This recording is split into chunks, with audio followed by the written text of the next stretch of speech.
kaburuji e demngal Pulaar e radio Jawol Sare. Musidɓe tedduɓe heten ko radio Jawol Sare on calminama to gonɗon no gonirɗon kala joni meftande men e kaburuji. Meftande men kaburuji jamma hande jaten koye dendi Amatoure e kaburuji dowlaji dentudi e kaburuji international. Bandiraɓe sehlaɓe heɗotoɓe radio Jawol Sare jam hira mon hande ko nyalawma altini hawri ko 29 lewru juin hitande ujunnaji ɗiɗi 26 gonɗen joni ko waktu joyaɓe toon to Los Angeles, toon to Dallas ɓe jara ko 7h kihiɗe, toon to New York, Cincinnati e Miami ɓe jara joni ko 8h kihiɗe. Habruji moɗon demgal Pulaar guidoɗen habruji États-Unis tugnade ko winda e galleji jaydiyankoji kewɗi ene mayni ko kanko Donald Trump oɗo sawiya ko kanko ɓuuri wonde président mo meɗɗo lamade Amerique mo dokkaɗo dole e toon noon ɗum noon doyɗon dole noon ko ummade toon to ñawoɓe wonde toon to Cour suprême tugnade ko yaltiɗe ɗo balɗe noon en ko d'abord ko kanko Donald Trump yontere ɓennude noon kamɓe Cour suprême ɓe dokkinomo yamirore walla ñawore wiide wonde komo jogui droit hadde yimɓe sorniɓe ɗo ene jeeyaɓe toon to Syrie e jeeyaɓe toon to Haïti ɗum noon avantage mo joguino komo mbiyata TPS ɗum noon ko sornade ɗo ene sibabude caɗele gonɗe leydi men on wawi dartinde ɗum noon kanko Donald Trump toon ene wayni komo toɓɗi oɗo saa joni kono noon leyɗele sappo ɗum noon taw ko Haïti e Syrie jeeya hen ɗum ɗo fof yimɓe muɗum ma gabboy kene wona 150 ujunere neɗɗo ɓeɗo fof e wiide makko kamɓe Cour suprême ko kamɓe yimɓe immigration et surtout laamu makko kanko Donald Trump donc kanko laamu makko kanko Donald Trump ene wawi dartinde balle walla nafoore ɗe ɓeɗon jogino pour continue sornade ɗo e leydi he siftin toon to Syrie toon to Haïti d'abord ko sibabude leydi yeɗi ɓen toon feewi so kadi Haïti kadi waɗino haareji kewɗi caggal nde président mabɓe wara toon to Syrie kadi ko guerre gonnoɗo toon hakkude kamɓe Syrie naɓe Hafiz al-Assad laamu makko nde yimɓe hewɓe kaɓartino pour beele mitte laamu ko wonde fof kanko Donald Trump oɗo saa joni mo welti ko victoire ɓur makko bangue goɗɗo kadi kono kamɓe ñawoɓe ɓe ñaawi mbi wonde ko won agent ji noon ko gonɗi gouvernement fédéral kanko Donald Trump tawde liggoto koye ɓeɗon hayso jogaki droit suɓo ardotoɓe ɗiɗon agent ji tawde ko congrès suɓoro kono noon so tawi ɓeɗon ardiɓe mbawani liggudade makko kanko droit jogui droit sek ɗum ñawoɓe ɓe mbi wonde ko kanko Donald Trump mo sengno jeenoɗo toon Fed biyeteɗo Cook koni wawi continuer jogade place mum kono won debbo goɗɗo kadi mo sengno toon to Federal Trade Commission on ene wayni ko kanko Donald Trump jogui droit sek ɗum kono kamɓe Cour suprême ɓe wayno oɗo saa joni ɓe mbimo wonde o ala droit namdade walla hadde kala ko fiyete hen woteji baɗeteɗi toon surtout toon to Californie woteji ɗi mbiyata neldade ɗiɗon woteji kadi ene wayno ko kanko Donald Trump dartini no o wi wonde ɗiɗo foof hawnaki ko woteji mangguuri hen kono kamɓe Cour suprême ɓe mbimo wonde ko tant que ɗiɗon woteji so neldama kadi ene waɗi tampon ngaji poste ene holla wonde darde neldade nde ɗiɗon woteji gaari fof ne poti contede ko fota tan oɗo saa joni ko ñawore ɓurde wonde oɗo saa joni yimɓe wattude hen hagguillaji men ko ñawore wonde ko kanko Donald Trump ko yamirode nde ƴoftuno wiide wonde ko kala suka jibinaɗo ɗo henna mo jinnaɓe ngala kayitaji kañum hoorimo ala droit jogade kayitaji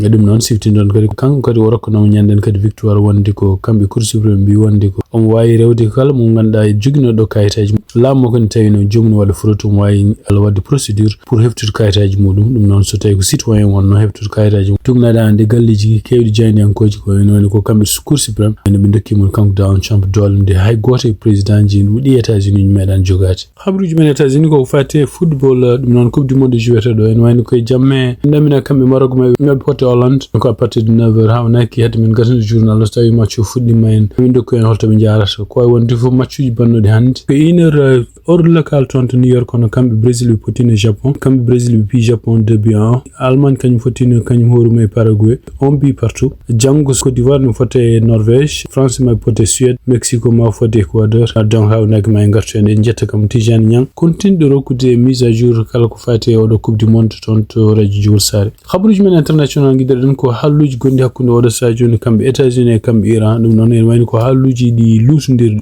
tugnade ko yalti e ñalawma hono kanko kamɓe toon de Maison Blanche et surtout e kanko Donald Trump ko winde truth social makko o wiwno wonde ko ene wayni ko délégation Amérique e délégation Iran poti fottude toon to ko Qatar ɗum noon e wiide makko kadi wi ko haysindo bombodiral waɗino hakkude kamɓe Iran e kamɓe États-Unis ɗum noon hawnaki kadi ɗon kaldigal ngal kadi ma continue wadde toon to kat kono ko yalti oɗo saa ene wayni ko Iran non seulement ɓe mbi ɗum ɗon ko hunde nde ɓe gonɗinani par ce que ɓe jiyani ɗum ɗon. Donc kamɓe Iran e wiide mabɓe kadi ala fof ɗo ɓe jii winda e kayitaji wonde ko délégation mabɓe ma fotte délégation en États-Unis to wawi wonde fof kono ko wawi wonde fof ko kanko Donald Trump ko kanko haalno ɗum ko wawi wonde fof wayno ko wiide makko kadi kanko Donald Trump yimɓe ɗiɗo neldaɓe taw ko américain neldaɓe toon yo jaha toon en wayno surtout kanko biyeteɗo Witkoff ko ɓe goni koye lawol oɗo sa joni faade toon to Doha toon to Moyen-Orient kadi en wayno toon to Liban kamɓe Israël naɓe kamɓe Hezbollah ɓe continue kadi haareji hakkude mabɓe ɗum ɗo fof hay sinno wonde ko nanodiral waɗino hakkude laamu e Liban e kamɓe kadi ardiɓe Israël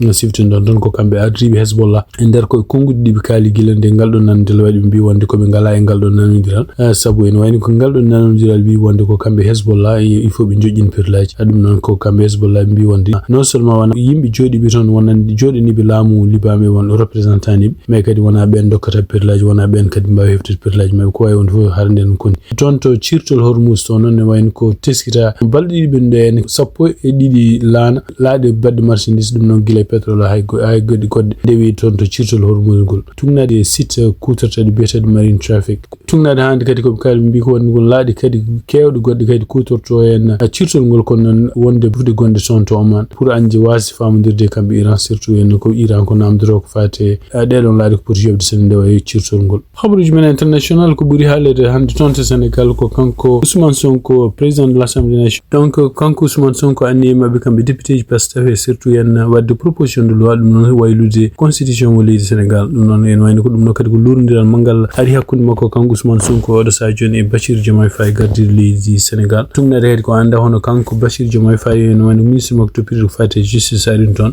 caggal nde on ari toon nden en wayno addino kañum hoore mum mo ɗaɓɓade walla proposition mo kanko Bachir Diomaye Faye waɗi ɗum gardiɗo leydi Sénégal tumnade constitution mabɓe ndeɗon ɗaɓɓade ko walla ndeɗon yamirore ko wiide wonde ko kamɓe yimɓe député ji assemblée fof joɓe mbat ko wiyete vote bloqué noon firti wonde ko kamɓe fof jogo nande wote e ɗum noon kadi ko pour dartinde procédure batte noon toon ko wawi wonde fof en wayno non seulement kamɓe député ji Pastef ɓe callima ɗum noon kono en wayno koɓe voti ɓe jaɓodiri wonde tawde ko kamɓe jogui majorité ɓe mbaɗi oɗo proposition de loi pour ko fate constitution toon to Sénégal en beele ne wayle ko foti ko nelde toon to président mo leydi Sénégal kono nene konngol makko kanko ministre toppitiri justice toon to leydi Sénégal Moussa Sarr wi wonde ko en wayni ko Bachir Diomaye Faye anni muɗum ko hutorade référendum ɗum noon ko leydi Sénégal fof ɓiɓɓe Sénégal fof ko kañumen miijoro hen ɗum noon ko kañumen kaldata kono noon e wiide makko kanko Ousmane Sonko o wi ɗum ɗo kadi ko gueɗe kaldanoɗe e nder ko wiyete dialogue bannoɗo baɗɗo laabi kewɗi kadi pottite kewde bannode taw kanko hoore makko kanko Bachir Diomaye Faye kanko yamirno ɗum e ɗum noon sababu nde ɗum pottite haydara ala ko gesi ɗum waɗi donc kamɓe wonɓe toon to assemblée ɓe gummuno ko pour waylude constitution e wiide makko kadi ɗum ɗo ko hunde nde Bachir Diomaye Faye fotani salade ɗum ɗo illa so tawi ko gonga ko no sikki Bachir Diomaye Faye woni koye suɓa tan ko kala ko nafata ɗum ko wawi wonde fof en wonde ko kanko Ousmane Sonko kadi huccini konguɗi musɗi seeɗa hollude autorité makko huccini ɗum e ministre toppitiri de la justice o caggal nde kañum hoorum nde dukoji kewtonde assemblée nationale kañum hoorum yalti e gortinani wi wonde ko ɗo assemblée nationale e wonde ko kamɓe jogui laamu donc neɗɗo wona neɗɗo nde wela yaltude fof yaltoya bollol muɗum ko toon to assemblée kadi en wayni ko lurodiral mangal waɗin toon ha wonti violence en wayni ko yiyama hono kanko Abdou Mbow en wayni ko mo haɗa haalde walla mo sali hoppude micro en wayni ko caggal mum ko rewɓe yimɓe jeeyaɓe Pastef kañumen koye men gaari mbadde makko ɗon noon en wayni ko caggal muɗum hono kamɓe assemblée min noddi hono gendarmerie gonɗo toon to assemblée nationale oɗon gendarmerie kadi woni ko jimadi mabɓe kamɓe assemblée nationale pour fate kala no caɗele mbaɗi pour yo yaltinmo kanko Abdou Mbow ko wawi wonde fof en wayno caggal muɗum hono kamɓe député ji Lundi ko ɓuuri hewde mabɓe jalti en wayno boykoti ndeɗo jonde ko wawi wonde fof jonde nde continue kamɓe Pastef ko kamɓe tan gonno toon ɓe voti ɗum ɓe nanodiri donc ala fof lundiɗo ko haala ko toon noon to Bawol to yiyanoma hono yimɓe surtout jeeyaɓe to ko wiyete frappe partiji kewɗi kañumen koye men garti noon ceppa toon ɗum noon seppo ngo kadi waɗi lurodiral seeɗa hakkude mabɓe kadi hutori ko wiyete bomboji lacrymogène tugnade hande ko yalti toon de journaux ji Seneweb en wayni ko kena wona 12 neɗɗo naggam hen ko yimɓe ɓeɗo kadi ardinoɓe ɗiɗon partiji anniyi men kadi ko wawde wadde bruit ji beele kamɓe wonɓe toon to assemblée beele mbasa wawde continde nanodirde wone mabɓe woppaɓe kono noon wone mabɓe koko jogori walde toon de police ko way wonde fo tungna hande ko anda hakkunde kanko Bashir Diomaye Faye e kanko Ousmane Sonko en wayni ko tungna kadi won jogiibe humpito ko fati luwaji mbi wonde kanko Ousmane Sonko en wayni ko salade be yamirore ne kanko Bashir Diomaye Faye ne pour wiide wod bloqué e kutordu o dum don ko erreur makko kanko Ousmane Sonko e kadi en wayni ko Ousmane Sonko wiidi wonde ko conseil constitutionnel wi wonde ko so tawi kambe assemblée be voti ton tatabe didi voti wonde proposition loi en wayni ko kanko Bashir Diomaye Faye so welama o jaba do dun en wayni ko dun loi ko benno e dum don wonande won humpidi ko fati sardi an kagal mbi wonde ko dum do ko erreur Ousmane Sonko haalima wana non yaari podondiral dum kadi nen beedi bonde hakkunde mabbe e kambe kanko gardido leydi Sénégal e kanko kadi gardido assemblée nationale donc ko jiita dum don ko haalete tan odo sa joni ko proposition ngaji mbaylas pour waylu constitution ko ustude dole makko kanko président gardido leydi Sénégal mais beydude dole kambe gardido assemblée nationale tonto leydi Sénégal dum do fo non ko hunde ni ganda en hawnaki babri cadele puddide wadde e odo jamma e odo nyalawma hawnaki dum do en anda holto jogoto ha doyti ko siftinde on kadi en wani ko kanko Ousmane Sonko kadi citini ko gongude makko yimbe e député ji Pastef surtout yannobe makko kanko Abdoumbo be jabbi kuuri assemblée parce que assemblée ne jogi police deno kala ko fati fitinaji so badi wana kambe garata be règle di don problème ko wayi on fo en wani ko dum do ko gede jiyaade son hande ko jiburu wonno tonto assemblée mambe national e gardogol makko kanko Ousmane Sonko tonto Gambie tungnade kadi ko apanuis dum no apanuis ko version anglaise on kanko biyetedo Ousmane Gomez en wani ko wadama confirmer yo won gardido forces armées tonto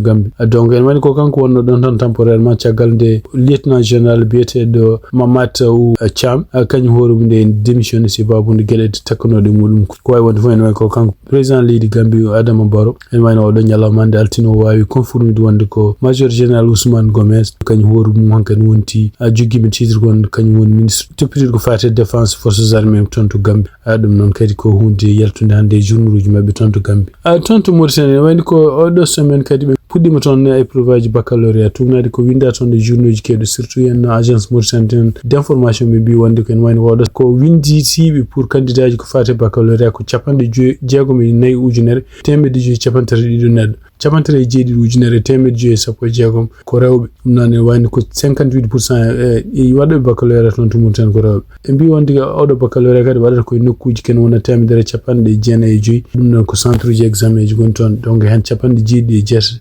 to Noksha donc pour ko fate baccalauréat en wani ministre de l'éducation et système d'enseignement wadi odo saji joni page fo badu won bele examen dini njara yes tungnade ko anda odo saji joni kala ko fate internet usama yontere bennunde en si babunde brevet badanno ton won réseau ji kewde nanga dum non kadi en wani odo nyalam hande kadi ministère wi wonde ko en wani ko be yiftude won jeftoji jabuli ko fate examen en ba wallude won élève won be classe uji ko wonde fo en wani ko be jefti kulli tidde dum non hadde kala ko fate